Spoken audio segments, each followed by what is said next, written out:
and she thought she'd found him in a wealthy doctor. He was a wonderful dancer, and he introduced himself to me. My name's Joseph. But somebody else wanted to cut in, this plastic surgeon. Hello, I'm Dr. Mike Dixon. 911, what's the emergency? 3 people trapped in what would become a dance of death. There's a bullet. I need somebody to hurry. There are police cars everywhere. There's crime scene tape all around. It was just absolute chaos. It was an in-and-out job, a hit to kill this person specifically. Tonight, only on 2020, the woman caught in the middle between 2 doctors. Kind of plot you'd expect from a soap opera. This is the oldest story in the book. This is vengeance. This is revenge. This is pride. A dangerous game of cat and mouse. Accused of hiring a hitman. There was some kind of a triangle thing that's going on. But who's the cat? No part of this is right. Who's the mouse? This is a huge whodunit. A case with no shortage of suspects, a list of ex-girlfriends, a peeping Tom in the backyard, and a con man with his own obsession. I'm kind of sassy smart, and we just kind of hit it off. Characters so villainous, even their own children turn on them. You made yourself a monster, Dad. The verdict is in. Unanimous verdict. What was your mindset going into that first trial? Let's go get these guys. There are real sociopaths. Sometimes they sleep in your bed with you. Okay, game on. A last dance in Texas. Good evening, I'm David Muir. And I'm Elizabeth Vargas, and tonight, a love triangle that started in Texas and went on to make national headlines. 2 doctors and a beautiful woman who says she finally found the love of her life. But right here tonight, what you have never heard until now. That woman caught in the center now speaking out. Ryan Smith with a story that went from dance lessons to dirty tricks to deadly consequences. On a lazy summer afternoon in Lubbock, Texas. 911, what's the emergency? A break-in in this neighborhood of stately homes. Somebody has broken a window in the back, and the doctor did not show up for work today. Prominent local physician Dr. Joseph Sonnier is found murdered. A landscaper finds his body. Oh no! God! Ma'am, what's going on? Shot and stabbed multiple times. There's a bullet that was laying on the ground. I need somebody to hurry. Yes, ma'am. Zach Johnson, a detective with the Lubbock Police, heads to the scene. This neighborhood had to be freaked out by this killer. They were very scared because this doesn't happen, especially to somebody that's so esteemed. Upon entering Sonnier's house, it's immediately clear to Detective Johnson that this isn't a robbery gone bad. There was artwork in the home. There were very expensive pieces of furniture. There was iPads, all kinds of things just kind of laying around, you know. Nothing was taken. It was an in-and-out job. In the dining area, Johnson can see where the fatal blows were delivered. And that crime scene was very succinct. It wasn't spread out. You had the overturned chair, you had the glass on the floor, and you had the casings. So you knew that he was shot right here. Another clue stands out. A Gatorade bottle lies on the floor near the shell casings from the bullets. Police determine it's a crudely fashioned silencer. We were dealing with something that was a hit of sorts, that somebody had come to this house and to kill this person specifically. But who? To me, it was just mind-boggling. You know, why is this man dead? He's a well-respected citizen in this community. Why is he dead? Sonnier's children are devastated and perplexed. 2 years earlier, their mother had been murdered, and now their father too. For Sonnier's oldest son, Dallas, it's a hauntingly familiar scenario.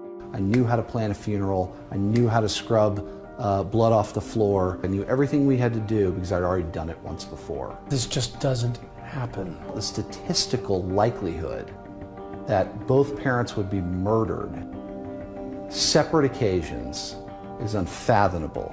I got the call the day before the 2-year anniversary of my mother's death.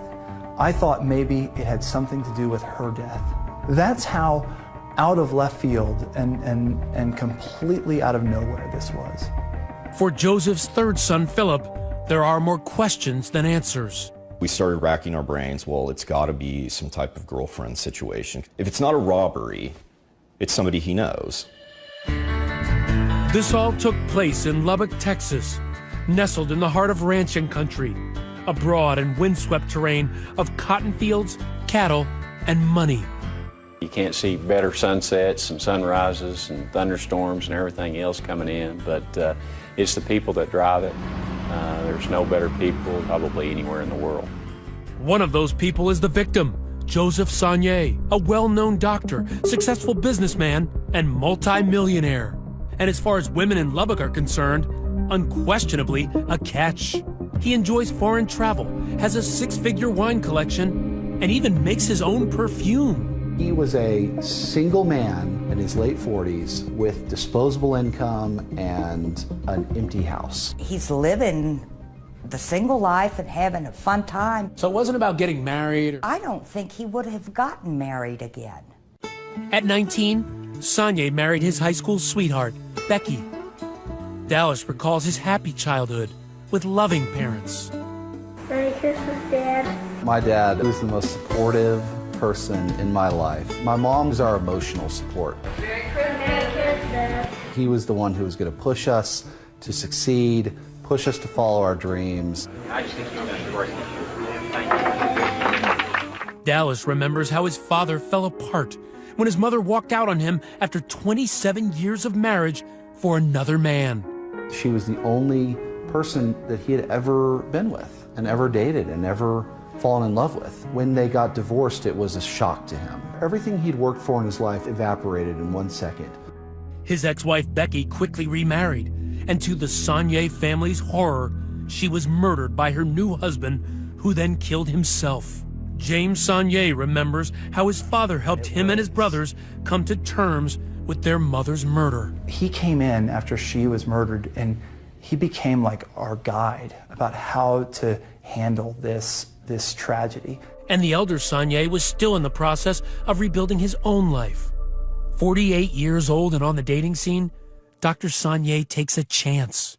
He went, I think on a lark, to a dance class, ballroom and salsa and swing.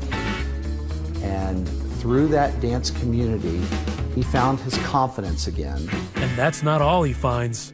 He started to meet beautiful single women, attractive women who were also, in his age range. So that's how he was able to start dating and again. He got the mojo back like that. So how did you feel about the women that he dated? The truth is, we liked most of them. Dallas and his brothers had grown up and moved away, but every fall, they joined their dad for a Texas Tech football game. One year, Dr. Sonnier brings a date to their family tailgate. She's blonde, she's tall, she's gorgeous. She is Rochelle Shatina, single mother of 4 boys who Sonnier meets at a ballroom dance class. It's the first date, and he's bringing you around his family, that's nerve-wracking for some people. I mean, it was the first date. It really wasn't a big deal to me. I certainly wasn't nervous about it. She knew how to handle herself in a social situation around his sons.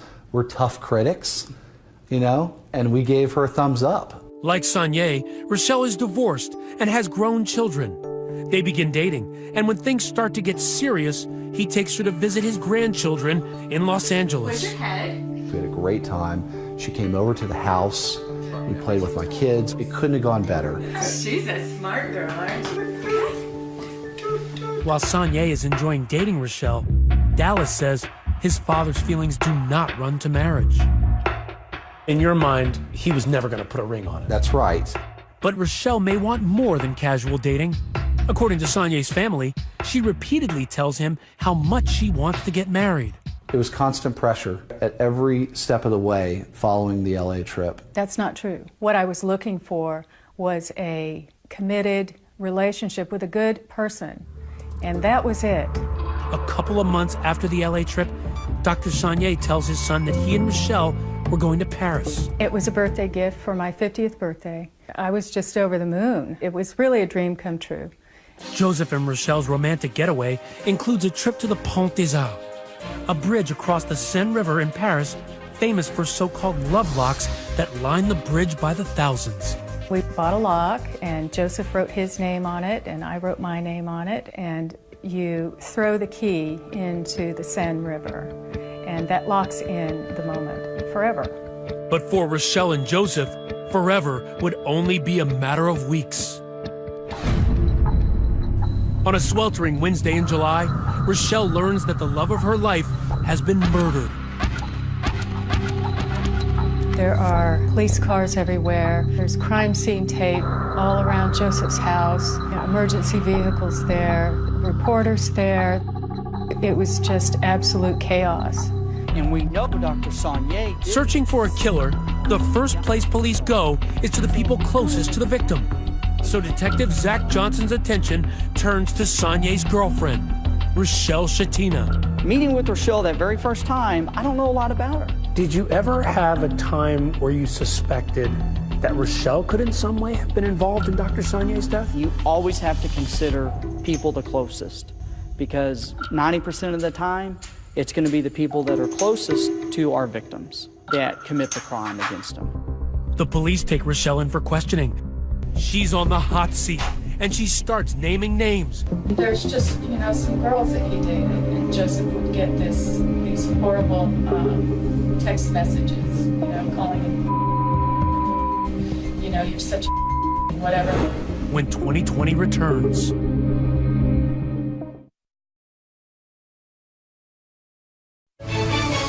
"2020 continues with a last dance in Texas." Joseph Sonnier, a respected doctor, is found murdered in his home in an upscale Lubbock neighborhood. And the first person homicide detective Zach Johnson wants to interview is Rochelle Shatina, Sonnier's current girlfriend. He brings her in for questioning. How would you describe your relationship with Dr. Sonnier? He's the love of my life. Meeting with Rochelle that very first time, I don't know a lot about her. There were a couple of things that were mentioned by her that struck me as odd. Rochelle tells Detective Johnson that in the months leading up to the murder, she feels like someone was watching her, following her to the gym. I'd gone in to work out, and I pulled into the parking lot, and there was this big, creepy-looking guy sitting there, and at the door, like he was looking for someone or watching someone. She also thinks someone was hiding in Sonnier's backyard, spying on the couple one evening after dance class. It was dark outside, and Joseph and I both saw a flash from the outside. We laughed and kind of joked about, maybe somebody was following us. Detective Johnson asks Rochelle if she knows anyone who might have stalked the doctor or held a grudge against him. Joseph would get these horrible text messages, calling him and, you're such a and whatever. And Rochelle has no shortage of theories about suspects. She rattles off a list of Sonnier's ex-girlfriends. She also remembers a letter she received from a mysterious woman named Tina. And that she met Joseph on the internet, and that they had sex for money, basically. And he said, this is obviously someone trying to drive a wedge in between us. Police are intrigued by the idea of a love rival, but instead of focusing on Sonnier's dating history, he asks Rochelle about her past lovers.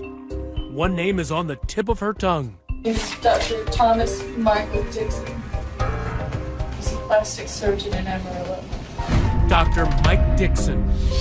Hello, I'm Dr. Mike Dixon. If you're considering plastic surgery... Well known, he's divorced, wealthy, and used to date Rochelle. He had a med spa in Amarillo, and I went there to get Botox injections. What attracted you to him? He was funny, he was very witty, and he was enjoyable. It was, if it can be enjoyable to have somebody put needles in your face, I guess that's about as enjoyable as it could be. Rochelle and Dr. Dixon had dated for a year and a half before they broke up, and she started seeing Dr. Sonnier. Did he know about your current relationship? He knew that I was dating Joseph. He called him by name in a series of text messages, trying to get me to go out with him and to meet him for coffee. Rochelle says she rejected his advances, but he was persistent. So he wanted you to see him on the side, basically? He wanted me to come back to him. I told him no. But is Dixon the kind of man to take no for an answer? Johnson wants to find out. So he drives 2 hours to Amarillo for a face-to-face conversation with Rochelle's ex that the detective secretly records. Dr. Dixon, I'm Detective Johnson with the Lubbock Police Department. We've got a case down in Lubbock, and I'm needing to talk to you about it. I told him it was Rochelle's boyfriend. And his first thing was, oh, I don't know anything about him. I don't know anything about him. I haven't talked to her in months and months.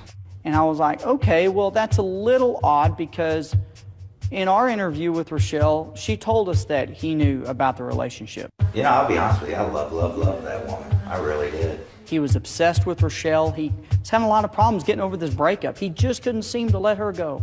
For Detective Zach Johnson, alarm bells were sounding. I really had fallen head over heels. In fact, made a lot of life changes for her. He's very upfront about, yeah, I wanted her back. Dixon recalls how their relationship ended when he failed to propose to Rochelle on her birthday and instead gave her a subscription to a Tea of the Month club. And she went ballistic and said, well, it isn't. I remember clearly, it's not a big rock. And I said, no, it's not. Like a wedding ring. It wasn't about the fact that it was tea. Tea is lovely. I don't happen to drink it. He was not present in any emotionally supportive aspect of my world. But despite Rochelle's unhappiness with him, Dixon says they kept in contact after their breakup, exchanging texts, and he says they even planned a weekend getaway to a resort. She was like, hey, you want to put this back together? And I was like, yeah, I did. And so let's plan a trip, blah, blah, blah. The next day, she's like, hey, sorry, I'm in love with my dance partner. He still loves her. He's got a lot of feelings for her, but boom, she drops the hammer on him and says, oh, by the way, I'm in love with my dance partner. Some would say, well, you're throwing it in his face a little bit. Well, no, I wasn't throwing it in his face. There was, an ugliness from him to me. Dixon seems like a likely suspect, but he has an alibi the night of Sonia's murder, as do Rochelle Shatina and those ex-girlfriends. Detective Johnson is stumped. There's something not right here. This is a huge whodunit. Until Johnson gets the call all detectives pray for. It's from a tipster who offers a new name that could crack the case. His name's Dave Shepard, S-H-E-P-A-R-D. But who is Dave Shepard? Stay with us.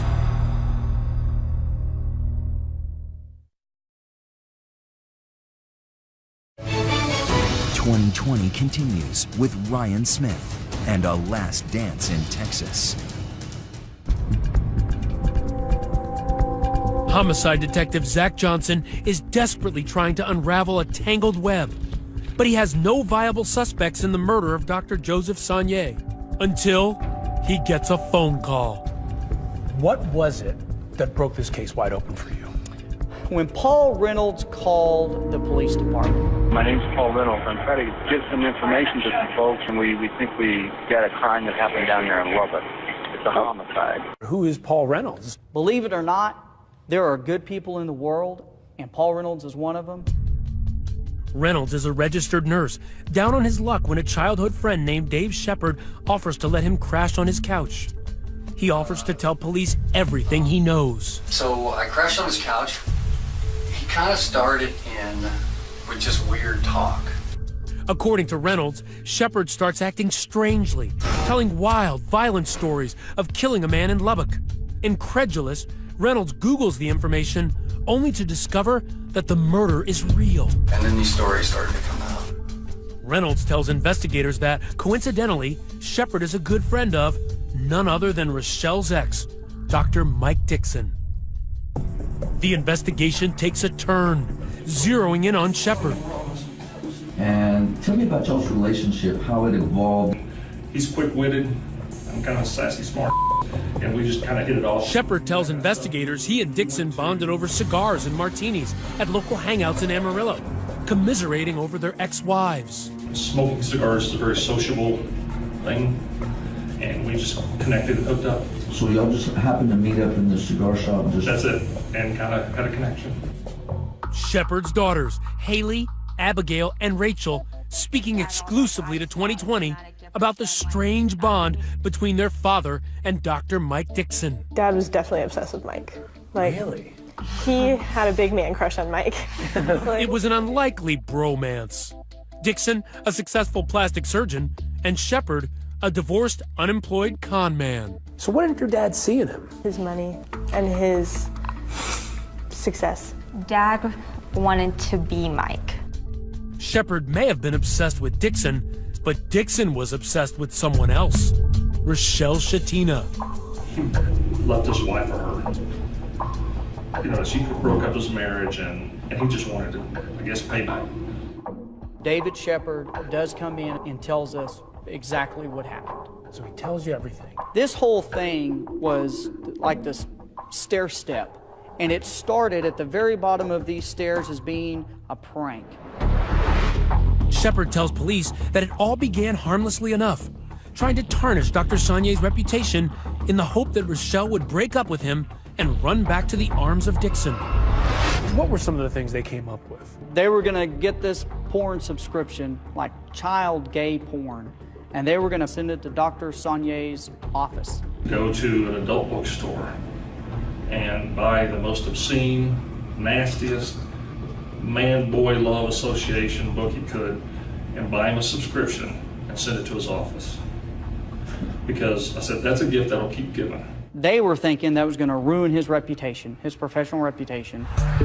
Thinking more like teenagers than grown men, they concoct ridiculous schemes to humiliate Dixon's rival, like hiring a stripper to pretend to be Saulnier's girlfriend so that Rochelle will think he's two-timing her.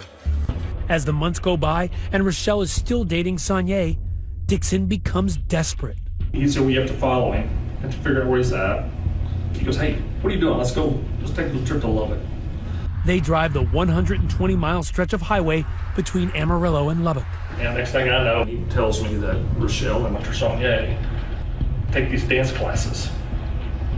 And he showed me where the dance class was, where to go.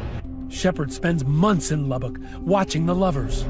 Turns out it was Shepard who scares Rochelle in the early morning hours when he's staking out her gym. And it's Shepard who, in a brazen move, breaks into Saulnier's backyard and takes this accidental selfie. The flash alerting Rochelle and Saulnier inside. It looked like a camera flash, and we kind of shrugged our shoulders and said, that was weird. Shepard fails to dig up dirt on Saulnier, so Dixon grows impatient. Was there a specific act that he was wanting done? Was that what y'all were discussing? Yes. And what was that? He wanted him hurt, and then it gradually developed into having him killed. After hours of interrogation, an exhausted Shepard gives police a blow-by-blow of what happened that night. A full confession. July 10th, 2012 is the last night Shepard will stalk his prey. He breaks into Saulnier's backyard, armed with a gun and a knife, and lies in wait. Saulnier comes home, makes himself a drink after a long day at work. Suddenly, Shepard is at the back window. Pull the gun out of the bag with the Gatorade on it. I point the weapon with the bottle at him. Shepard pushes through the window and fires, emptying his gun into Saulnier. The doctor somehow finds enough strength to stumble out of the room to get away. But Shepard is in pursuit and finds him in the garage where he stabs him 11 times. He's laying on the floor, not moving, not breathing, nothing. I check his pulse in his neck. He's dead. There's so much blood, it seeps under the garage door to the outside. He's a murderer, he's a liar, he's a thief, he's an embezzler, he's lots of things. As far as his role in this, I think he was a pawn for Mike Dixon. So District Attorney Matt Powell offers Shepard a deal.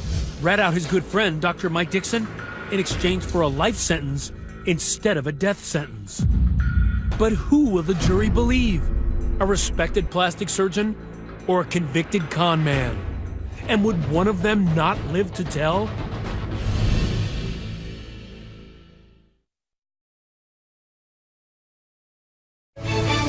Now, more of 2020 and A Last Dance in Texas.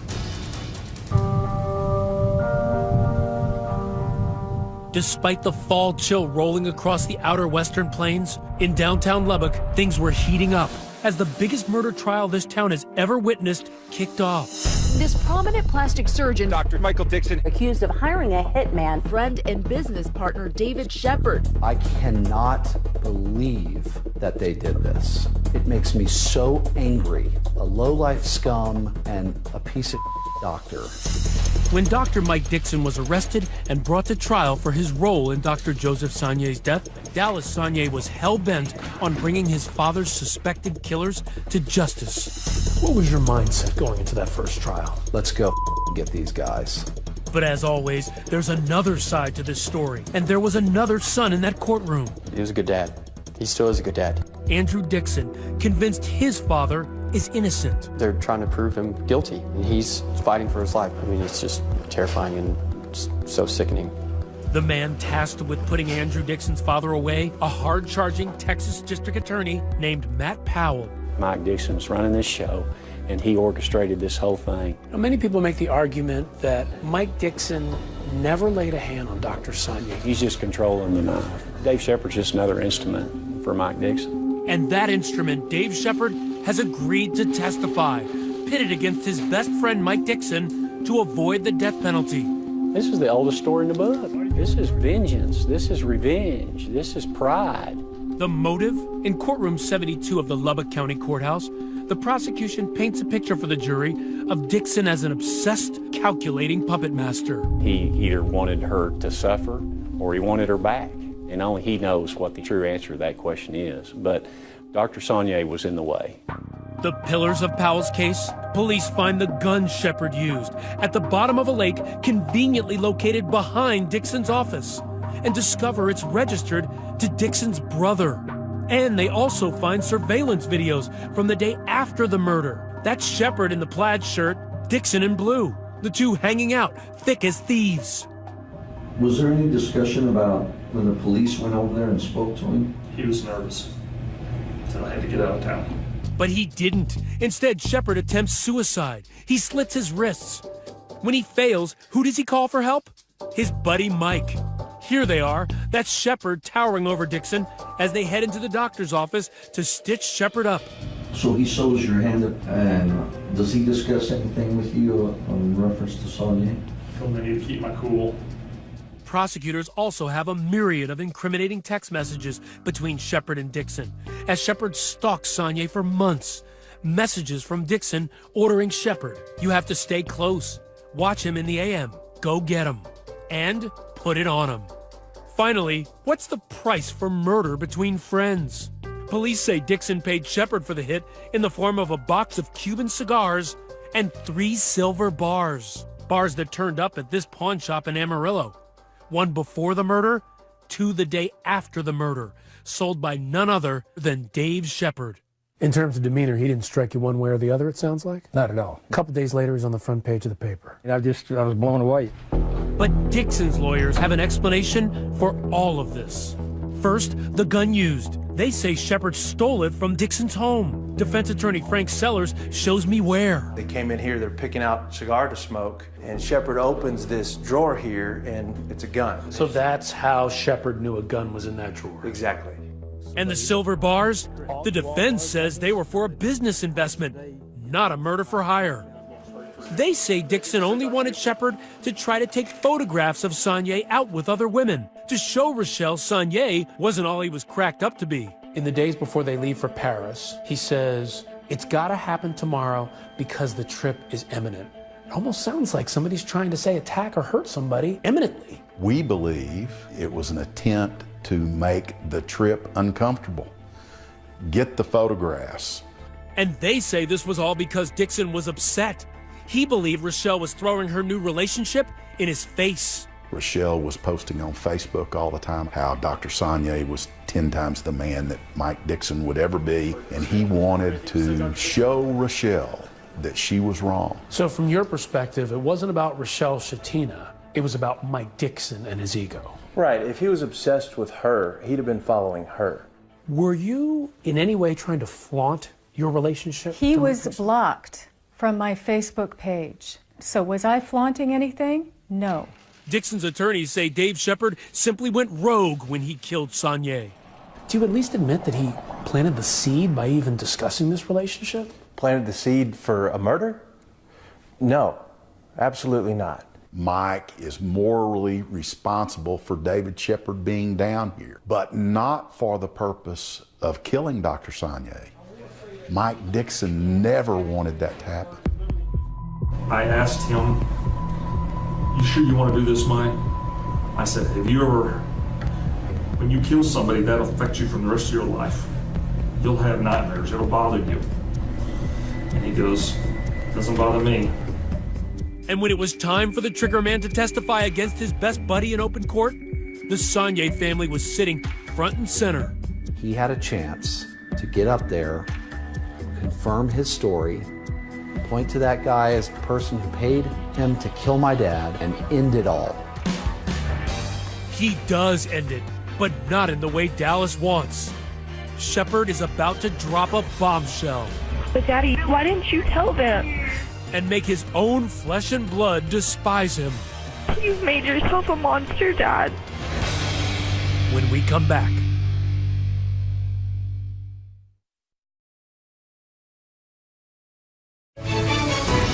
'20 continues with Ryan Smith. When the convicted murderer Dave Shepard took the stand at his best friend Mike Dixon's trial, he was facing the victim's family, the jury, but perhaps most poignantly, his 3 daughters, Rachel, Abigail, and Haley.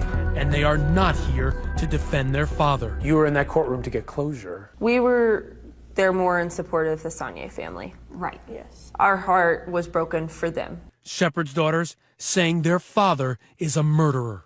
And do you think that Mike Dixon paid your father to kill Dr. Sonye? Yes. Yes.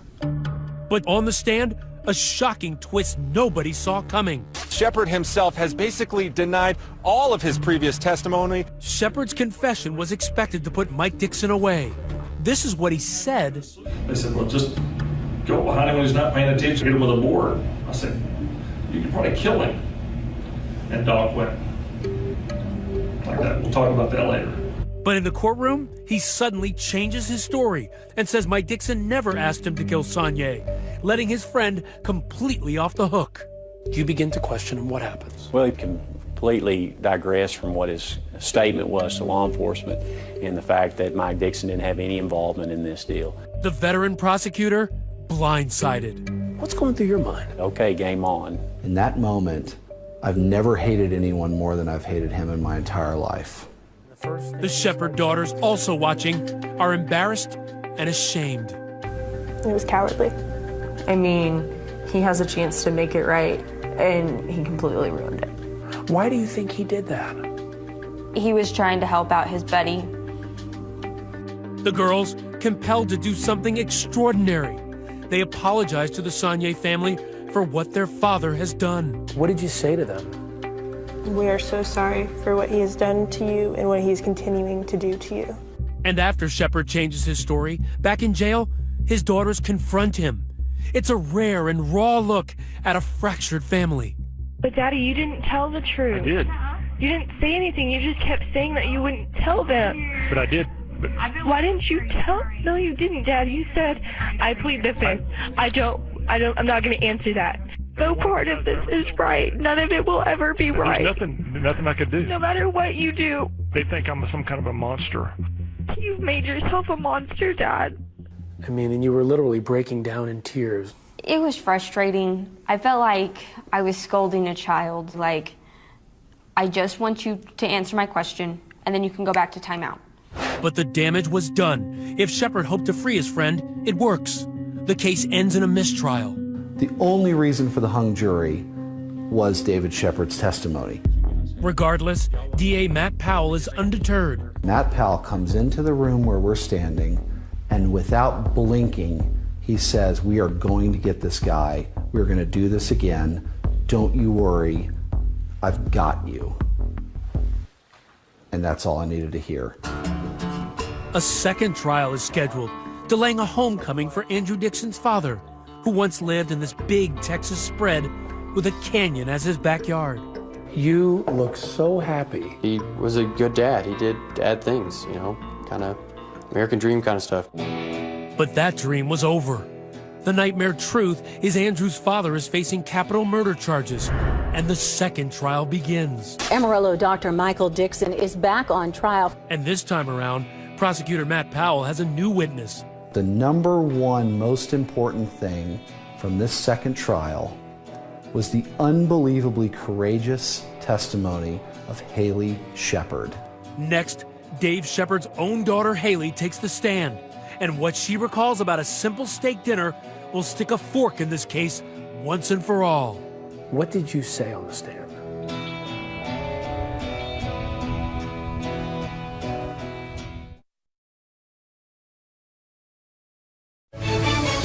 2020 continues with a last dance in Texas. Lubbock, Texas. Haley Shepard, the hitman's daughter, is on the stand. She takes the jury back 3 years, and you'll see why. It's a hot summer night in Amarillo, Texas. Her father, Dave Shepard, treats his daughters to a fancy steak dinner, served with a side of suspicion. He had some money. I got a nice steak. Shepard's daughters say that night their typically cash-poor father bragged about buying a new grill and new tires for his SUV. Dad had money out of the blue. He just randomly had money, and he did never have money. For his older daughter, Haley, there was also a brand new cell phone. We all asked him, how do you have money? And his words were, I did some work for Mike and he paid me early. This time, the prosecutor calls her, not her father, to testify in Mike Dixon's retrial. And you think that was a prepayment for killing Dr. Sonnier? In retrospect, absolutely. For victim Joseph Sonier's family, Haley's testimony is a game changer. She got up there and said, at dinner I asked my dad, I said, where'd you get this money? And David Shepard says to her, I did some work for Mike. He paid me early. Don't ask what I did for him. Game over.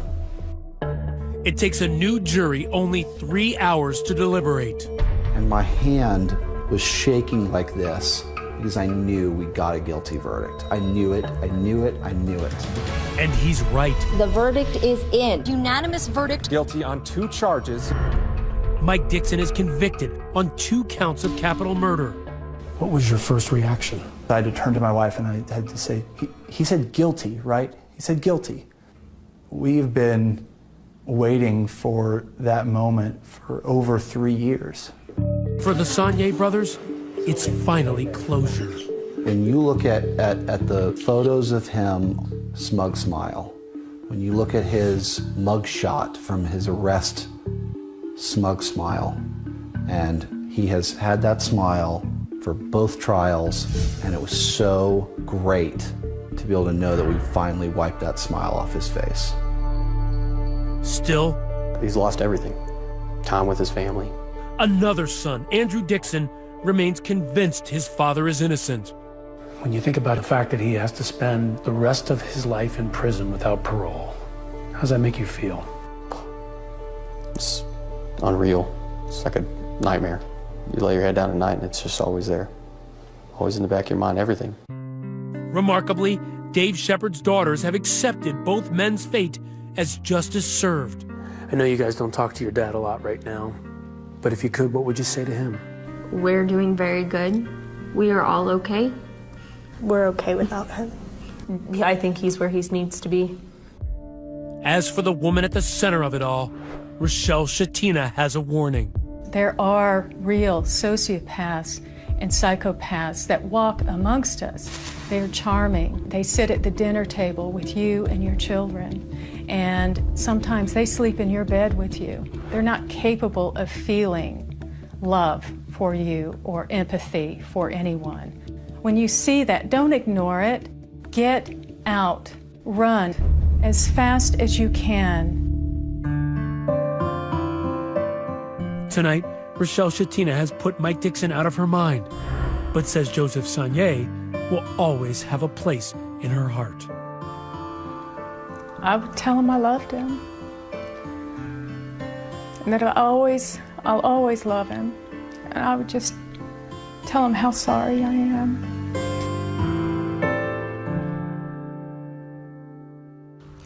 Both Dave Shepard and his one-time best friend, Dr. Mike Dixon, are now serving life in prison without the possibility of parole. Dixon's lawyers are appealing that verdict. And that is our program for tonight, but be sure to join us